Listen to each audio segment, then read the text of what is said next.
What is the online left's obsession with multipolarity? American diabolism. They're incapable of geopolitical analysis beyond America bad, so they think that any other nation developing, you know, the chops to fight or defend themselves, even if the fighting is being done for explicitly fascistic blood and soil type reasons, like it's part of multipolarity, you know? It's all the plot. Do you think multipolarity is a good idea, though? Militarily? No! When has that ever worked? Hey, you know what would be great? Multiple gigantic military empires fighting over territory through proxies. Was the Cold War. The Cold War was the closest we've ever gotten to multipolarity in the modern era. Was that an era of peace? Oh, I remember back when there were not just one but two superpowers fighting over the world, and then everything was fine. God, no! What I want is economic multipolarity. Economic multipolarity. I want big, heavily intertwined trading blocks to form mutual reliances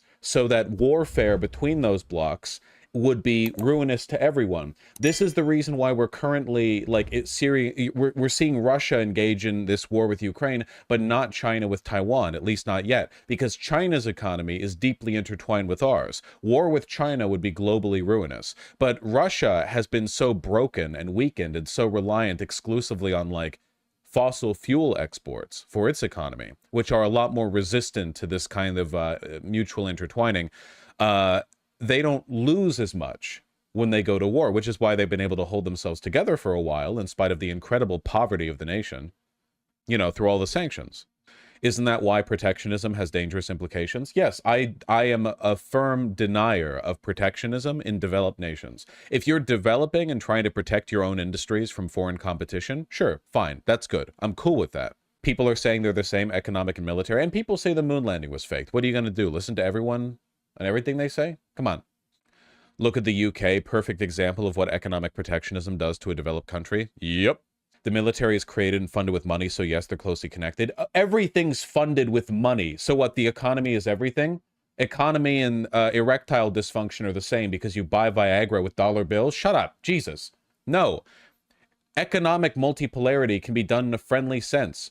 Economically, we trade and engage with Mexico, Canada, China, the European Union. We do this with lots of countries.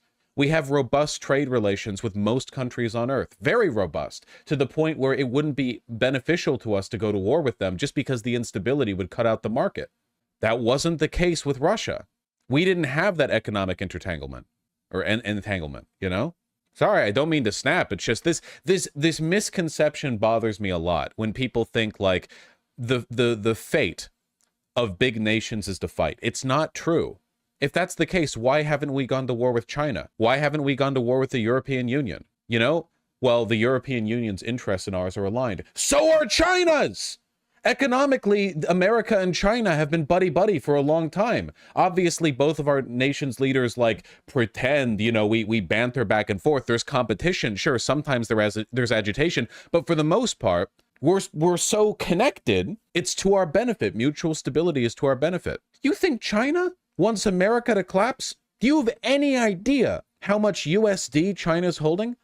Do you have any idea how much debt we owe China in USD? The collapse of the dollar would destroy China. It would be ruinous for them. $10? At least $10. It's another one of the reasons. This is another thing that people get wrong all the time. They say, oh, America owes too much debt to other nations. Bullshit, motherfucker. If they hold our debt, they're invested in our economic well-being. What's that saying, you know? If you owe someone $10, that's your problem. If you owe someone $20 trillion, that's their problem. You know, now all you know, you owe them $10. That's one thing. You owe them 20 trillion. Now they're very invested in making sure you don't go bankrupt. What happens if you go bankrupt? They don't get their 20 trillion. People just have no idea how macroeconomics works, Vaush. They confuse it with their own personal finances. Yeah, it's the same like I manage the government budget the same way I manage my family budget bullshit, where people engage in this like anti-intellectual, oh, well, you know, debt is bad on a family level, so at a nation level, it's also bad. Bullshit. That's fine on a national level. You just have to make sure that the debt that you accrue does not exceed the point where you can sort of assuage the confidence of the lenders. If you end up racking up so much debt that people start to doubt your ability to like parse it later, that's an issue. But thankfully, This is the strongest economy of any nation in the history of the world. So we're doing okay. We can leverage that debt. That debt is important. It allows us to make deals. China wants us to be economically healthy because if we aren't, our money isn't worth shit in the debt that they hold. Yeah, like the debt clock stuff. Total bullshit. Isn't China economically stable because of its giant foreign reserves? That's a huge part of it, and that's one of the reasons why they don't want war with us. Those foreign reserves aren't worth jack shit if, we collapse. I'm not kidding, US debt is special because of dollarization. Yeah, it does help that the dollar is literally the global reserve currency.